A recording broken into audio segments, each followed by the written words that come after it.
सो दोस्तों, welcome in discover Rajasthan. तो राजस्थान का इतिहास अपने टॉपिक कर रहे थे। जो आपके जो सभी एग्ज़ाम है दोस्तों, सीईटी, स्टेनो, आप कोई भी एग्ज़ाम दे रहे हो, हर एग्ज़ाम के लिए राजस्थान जी के ज़रूरी है, जिसमें हर एक टॉपिक को आपको अच्छे से पढ़ना होगा। अब राजस्थान की जो सभ्यताएं हैं वो सारी कर ली थी हमने। अब राजस्थान के इतिहास में दोस्तों आज अपने प्राचीन जितने भी यहाँ पे शिलालेख हैं, अभिलेख हैं या प्रशस्तियाँ हैं, सारी करेंगे। और ये पहली क्लास है, इसमें एक क्लास हो रहेगी, 2 क्लासों में ये कंप्लीट हो जाएगी। ठीक है। आज अपने दोस्तों जो गोसुंडी है, मानमोरी अभिलेख, गटियाले के शिलालेख, सारनेश्वर प्रशस्ति और बिजोलिया शिलालेख के बारे में पढ़ेंगे अच्छे से। अब देखो ये क्या होती थी चीज़ें, ये शिलालेख हो गए, अभिलेख हो गए, ताड़पत्र हो गए। इस पे क्या है कि जो राजाओं की उपलब्धियाँ हो गई उस टाइम के, जो जो मतलब क्या सिस्टम चलता था, वो सारी चीज़ें हो गई। वंशावली, कोई विजय या कोई विशेष कोई ऐसी घटनाक्रम हुआ तो उसका यहाँ पे उल्लेख किया जाता था। अब आजकल तो सब कुछ डिजिटली हो गया, तो उस टाइम पे यही सिस्टम था। अब स्टार्ट करते हैं दोस्तों अपने। सबसे पहले गोसुंडी संस्कृत शिलालेख पढ़ रहे हैं अपने। सबसे पहले जितने भी शिलालेख हैं, संस्कृत शिलालेख पढ़ रहे हैं अपने। संस्कृत शिलालेख।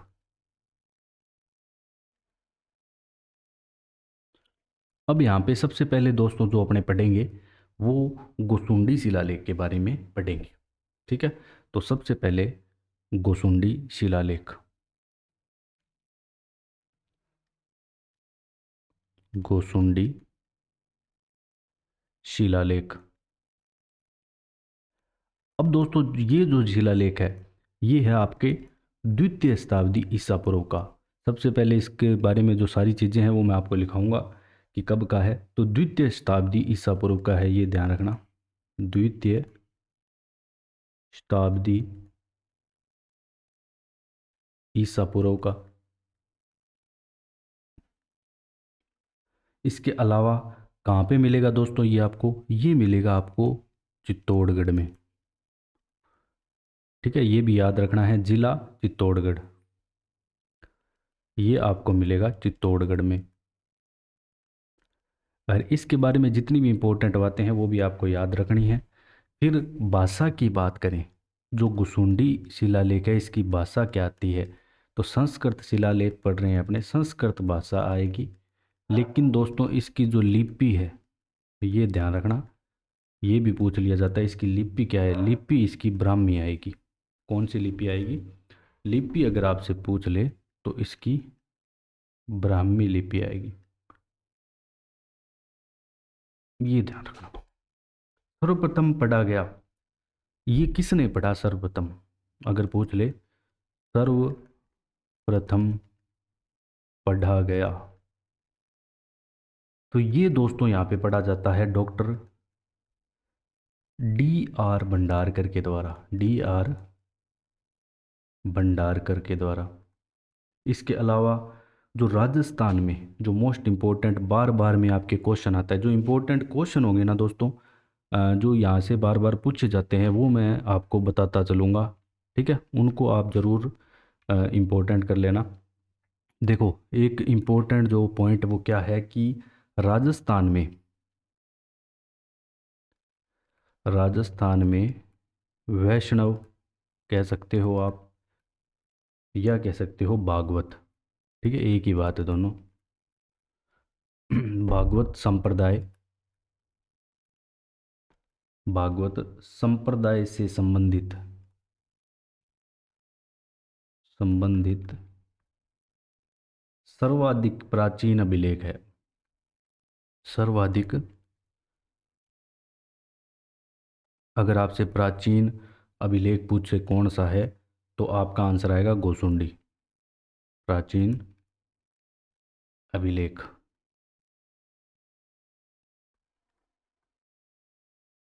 इसके बाद दोस्तों लेख में अगर अपने बात करें, जो भी यहाँ पे लेख है, इस लेख में एक तो संकर्षण और वासुदेव जो है, संकर्षण और वासुदेव के पूजा गृह के चारों ओर पत्थर की चार दीवारी बनाने, वासुदेव के पूजा ग्रह के चारों ओर पत्थर की चार दीवारी बनवाने, पत्थर की चार दीवारी बनाने,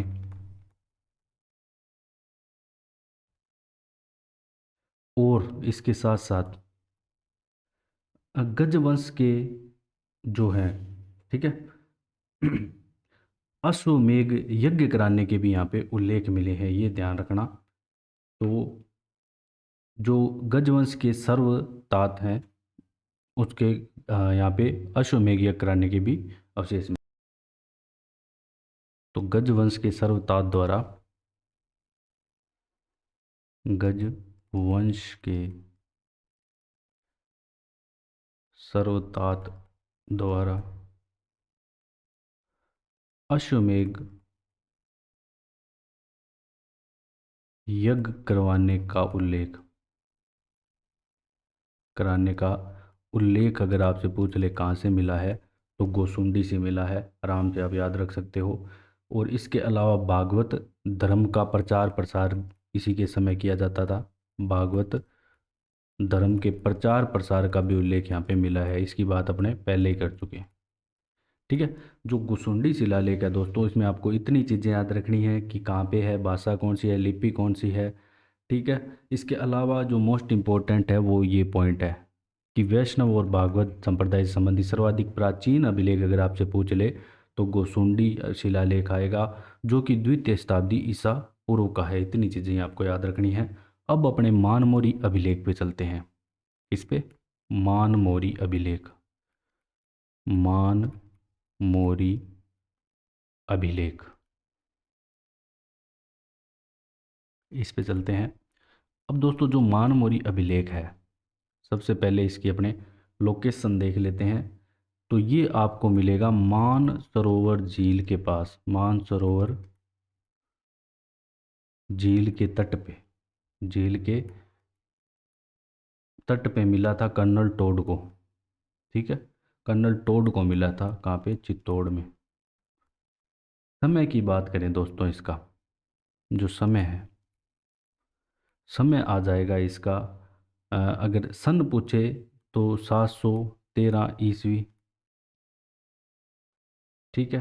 और विक्रम संवत पूछ ले, अगर आपसे पूछ ले कि विक्रम संवत,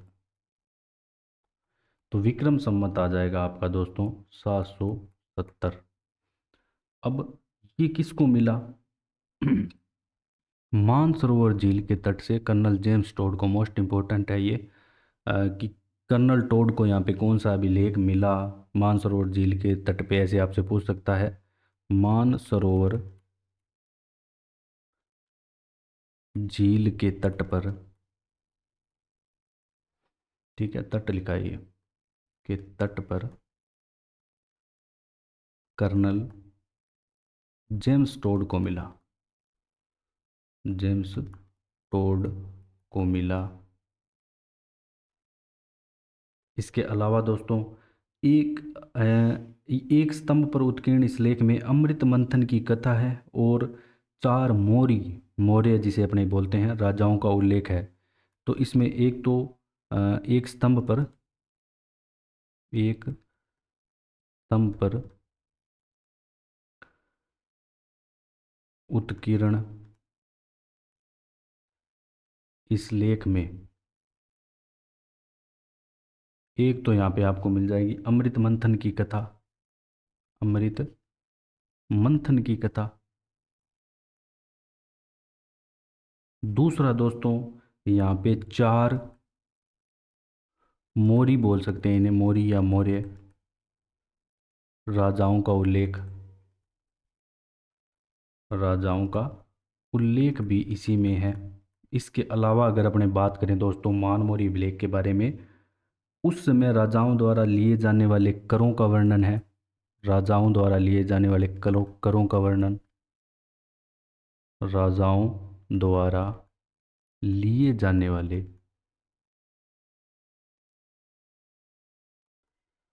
करों का वर्णन। ठीक है। इसके अलावा दोस्तों यहाँ पे युद्ध में हाथियों का प्रयोग का प्रमाण, युद्ध में हाथियों के प्रयोग का प्रमाण, हाथियों के प्रयोग का प्रमाण। और इसमें जो जिसने चित्तौड़गढ़ दुर्ग बनवाया था ना, चित्रांगद मौर्य, चित्रांगद मौर्य, इसका भी उल्लेख है। तो चित्तौड़गढ़ दुर्ग किसने बनाया, जब भी आपके एग्जाम में क्वेश्चन आए तो चित्रांगद मौर्य होगा। ये भी बहुत बार आपके दोस्तों एग्जाम में क्वेश्चन आ चुका है। एक और चीज़ ध्यान रखनी है, कर्नल टोड है ना, इसे इंग्लैंड ले जा रहा था, तो इसको इसने रास्ते में समुद्र में फेंक दिया था, तो ये भी पूछ सकता है।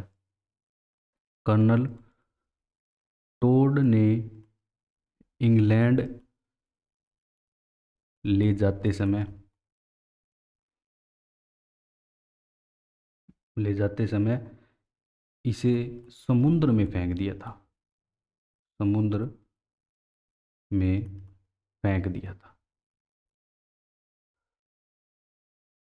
तो ये कौन सा अभिलेख है, अगर आपसे पूछे तो मानमोरी अभिलेख। ठीक है। अब अपने बात करेंगे दोस्तों गटियाला के शिलालेखों के बारे में। ठीक है। नेक्स्ट अपना आ जाता है गटियाला के शिलालेख।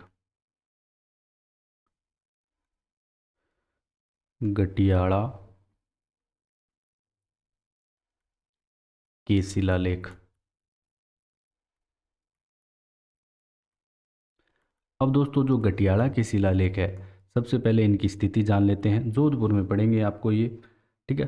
स्थान आता है गटियाला जोधपुर।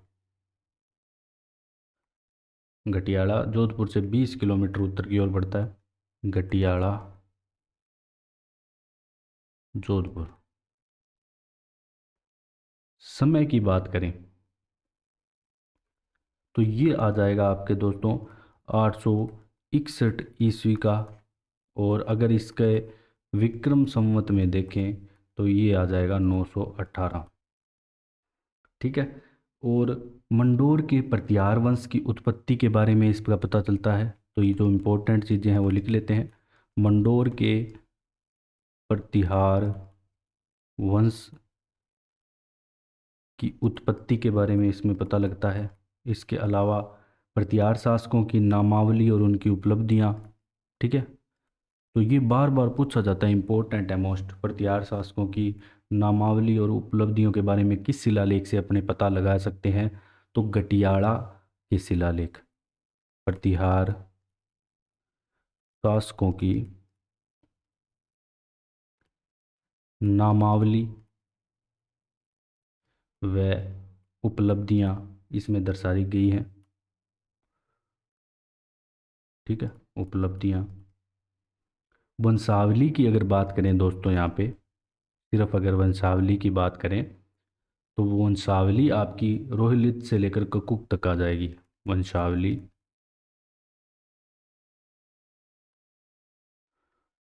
रोहिलित से ककुक तक।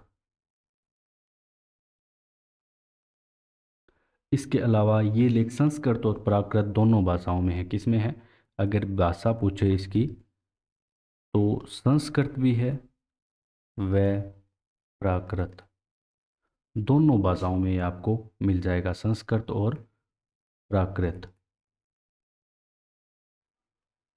इसके अलावा जो इम्पोर्टेंट चीज़ है इसमें, इसका जो रचयिता है, ठीक है, इसको रचयिता कौन आएगा, रचयिता आएगा दोस्तों इसका मग। और इसका जो उत्कीर्ण करता है, जिसको इसने उत्कीर्ण किया, उत्कीर्ण करता है, ये आ जाएगा आपका कृष्णेश्वर।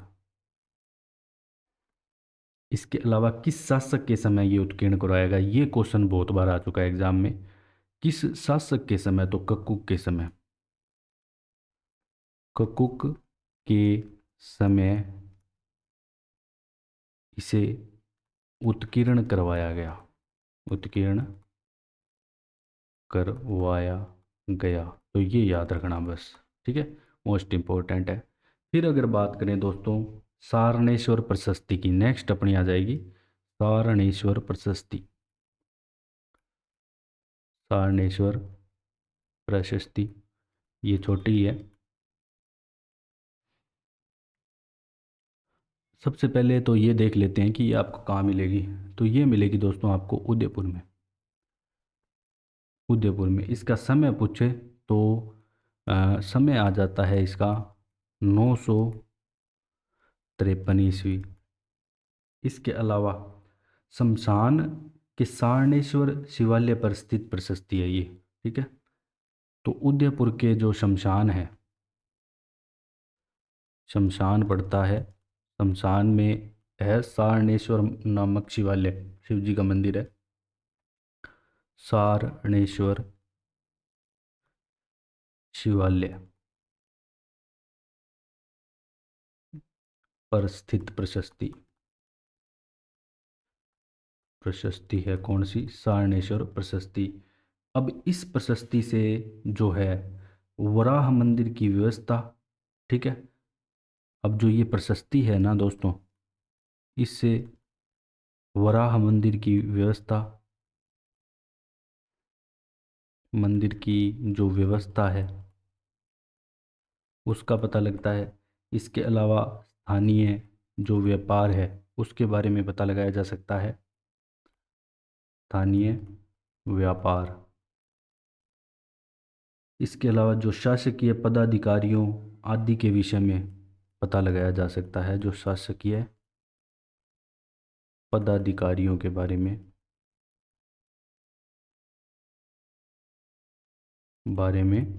पता लगाया जा सकता है। सारणेश्वर प्रशस्ति थे। अब दोस्तों जो गोपीनाथ शर्मा है ना, ये मानते हैं कि ये प्रशस्ति आहड़ गांव के पास वरा मंदिर में लगी हुई थी, तो किसी ने इसको यहाँ से हटाकर सारणेश्वर मंदिर में लगा दिया। तो गोपीनाथ शर्मा ये मानते हैं, क्योंकि ये क्यों मानते हैं, क्योंकि अब यहाँ पे देखो वरा मंदिर की व्यवस्था वगैरह इन सारी चीज़ों को यहाँ पे पता चल रहा है। ठीक है, अब आज का जो लास्ट अपने पढ़ेंगे वो दोस्तों अपने बिजोलिया अभिलेख पढ़ेंगे। ठीक है, बिजोलिया अभिलेख बड़ा है, इम्पोर्टेंट भी है। बिजोलिया अभिलेख की बात करें तो दोस्तों ये 5 फरवरी 1170 ईस्वी इसका समय आता है, और विक्रम संवत की बात करें तो 1226 आता है। तो इम्पोर्टेंट है, बिजोलिया को पूरा अच्छे से ज़रूर करके जाएं। वैसे सारी करने हैं आपको, लेकिन जो इम्पोर्टेंट क्वेश्चन आपके बार बार एग्जाम में आते हैं वो मैं आपको बताता चलूँगा। बिजोलिया अभिलेख, बिजोलिया अभिलेख की बात करें दोस्तों सबसे पहले तो इसको अपने जानेंगे कि इसका जो समय क्या आता है, 5 फरवरी, 5 फरवरी 1170 ईस्वी। इसके अलावा दोस्तों इसको अगर विक्रम संवत में पूछ ले, ठीक है, विक्रम संवत में, तो ये आ जाएगा आपका 1226 विक्रम संवत। बिजोलिया गांव के पास पार्श्वनाथ मंदिर है। ठीक है, बिजोलिया गांव में क्या है, एक पार्श्वनाथ मंदिर है। ये जैसे बिजोलिया गांव है, बिजोलिया गांव, अब बिजोलिया गांव में पड़ता है एक पार्श्वनाथ मंदिर, पार्श्वनाथ मंदिर। अब इस मंदिर के पास है ना, क्या है, एक बड़ी चट्टान है, बड़ी चट्टान। इस चट्टान पे क्या किया गया है, इसको उत्कीर्ण किया गया है।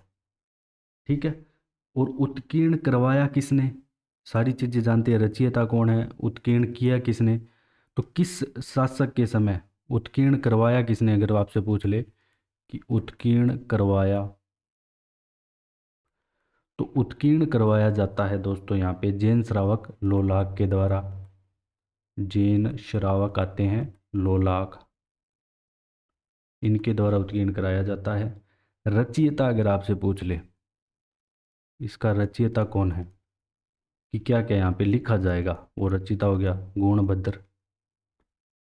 और इसका उत्कीर्णक कौन है, जिसने इसको उत्कीर्ण किया, ये हो जाएगा आपका गोविंद। ठीक है, ये सारे नाम आपको याद रखने हैं। भाषा की बात करें तो भाषा इसकी आ जाएगी संस्कृत। मेन अपने संस्कृत वाले पढ़ रहे हैं, और इसमें दोस्तों 93 पद्य हैं। इसमें क्या है, 93 पद्य हैं। चौहानों का जो मेन अगर इतिहास जानना है ना आपको, तो ये बहुत इंपॉर्टेंट है। अजमेर सांभर के चौहानों के लिए बिजोलिया शिलालेख बहुत ज़्यादा इंपॉर्टेंट है। और चौहानों का इतिहास जानने का महत्वपूर्ण स्रोत पूछे तो बिजोलिया शिलालेख। चौहानों का इतिहास जानने का अगर महत्वपूर्ण साधन पूछे, महत्वपूर्ण जो साधन है वो हो जाएगा क्या आपका दोस्तों, बिजोलिया शिलालेख। अब इस अभिलेख में है ना एक शब्द है, जैसे ये अभिलेख है बिजोलिया का, तो इस अभिलेख में एक शब्द लिखा गया है संस्कृत में, विप्रह श्री वत्स गोत्रे, विप्रह श्री वस्त्र गोत्रे मुत। ठीक है, ये लिखा गया है भूत, वस्त्र गोत्रे भूत, ये यहाँ पे लिखा गया है। अब इसका मतलब क्या है, अब इसके आधार पे है ना, इसके आधार पे जो डॉक्टर दशरथ शर्मा है, इतिहासविद दशरथ शर्मा, ये दोस्तों यहाँ पे क्या है, जो दशरथ शर्मा है चौहानों को वस्त्र गोत्र ब्राह्मण बताते हैं। ये क्या बताते हैं कि चौहान है वो क्या थे, वत्स गोत्रीय ब्राह्मण थे। उत्पत्ति बताते हैं, मतलब चौहानों की उत्पत्ति पूछे। अब इस अब अभिलेख से अपने को और क्या चीज़ें ज्ञात होती है, तत्कालीन कृषि धर्म तथा शिक्षा संबंधी व्यवस्था। ठीक है, तत्कालीन कृषि धर्म तथा शिक्षा संबंधी व्यवस्था, शिक्षा संबंधी व्यवस्था का यहाँ पे ज्ञान होता है, व्यवस्था का पता चलता है। इसके अलावा दोस्तों यहाँ पे उस समय दिए जाने वाले भूमि अनुदान को डोहली कहा जाता था, तो ये भी ध्यान रखना। उस समय जो दिया जाने वाला भूमि अनुदान है, भूमि अनुदान है, उसे क्या कहा जाता था, डोहली, डोहली कहा जाता था। इसके अलावा कई स्थानों के प्राचीन नाम की भी यहाँ पे जानकारी मिलती है दोस्तों। इस अभिलेख से कई स्थानों के, ये अपने पढ़ चुके हैं वैसे, कई स्थानों के प्राचीन नामों की जानकारी किस अभिलेख से मिलती है, अगर आपसे पूछे की जानकारी मिलती है। जैसे जाबालीपुर, जालोर को कहते थे, जाबालीपुर किसे कहते थे, जालोर को, जाबालीपुर।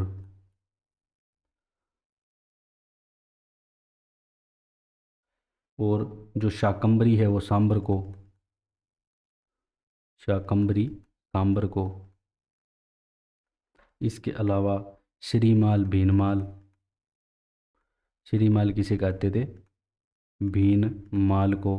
ठीक है, ये सारी चीज़ें ध्यान रखना। इसके अलावा विक्रयराज चतुर्थ का जो दिल्ली को अपने अधीन करना, इसका भी उल्लेख आपको बिजोलिया शिलालेख में मिल जाएगा। ठीक है दोस्तों, ये सारी इम्पोर्टेंट चीज़ें थी बिजोलिया शिलालेख के बारे में हमने पढ़ी। और जो सारे यहाँ पे शिलालेख है अभी अपने आधे की इसकी एक क्लास और आएगी। तो पहले जैसे गुसुंडी पढ़ा, तो गुसुंडी में दोस्तों जो आपका चित्तौड़गढ़ में है, ये ध्यान रखना है। और भाषा संस्कृत लिपि जरूर याद रखनी है, ब्राह्मी किसके द्वारा पढ़ा गया। फिर यहाँ पे जो इम्पोर्टेंट बात है वो यही आती कि राजस्थान में वैष्णव भागवत संप्रदाय से संबंधित जो सर्वाधिक प्राचीन अभिलेख कौन सा है, वो आपका गोसुंडी है। इसके अलावा मानमोरी आ जाता है, मानमोरी आपके मानसरोवर झील में कर्नल टोड को मिला, तो ये इंपॉर्टेंट इसलिए हो जाता है। और इसने इसे समुद्र में भी फेंक दिया था। और मौर्य राजाओं का उल्लेख मिलता है। इसके अलावा चित्रांगद मौर्य का उल्लेख मिलता है, जिसने चित्तौड़गढ़ दुर्ग का निर्माण करवाया। और फिर बात करें गटियाले का दोस्तों, तो गटियाले का आपको जोधपुर में मिल जाएगा, ये भी इम्पोर्टेंट है, बार बार पूछा जाता है। मंडोर के प्रतिहार वंश के बारे में जानकारी किससे मिलती है? गटियाले के अभिलेख से मिलती है। वंशावली रोहिलित से ककुक तक ककुक के द्वारा ये उत्कीर्ण करवाया गया। जो रचयिता तो मग था, कृष्णेश्वर यहाँ पे उत्कीर्ण करता था। फिर सारनेश्वर प्रशस्ति आपको दोस्तों उदयपुर में मिलेगी। ठीक है, वराह मंदिर की व्यवस्था के बारे में मेन अगर पूछ ले तो सारनेश्वर प्रशस्ति उदयपुर में। बिजोलिया शिल अभिलेख की बात करें तो दोस्तों 1170 ईस्वी है इसका समय। पार्श्वनाथ मंदिर के पास बड़ी चट्टान पे उत्कीर्ण हुआ मिला बिजोलिया।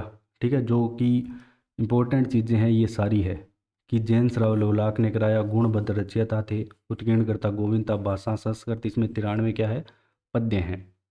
चौहानों का इतिहास जानने का महत्वपूर्ण साधन अगर पूछ ले तो इसके अलावा वत्सगोत्रीय ब्राह्मण कहाँ पे बताया गया है? तो बिजोलिया शिलालेख में चौहानों को।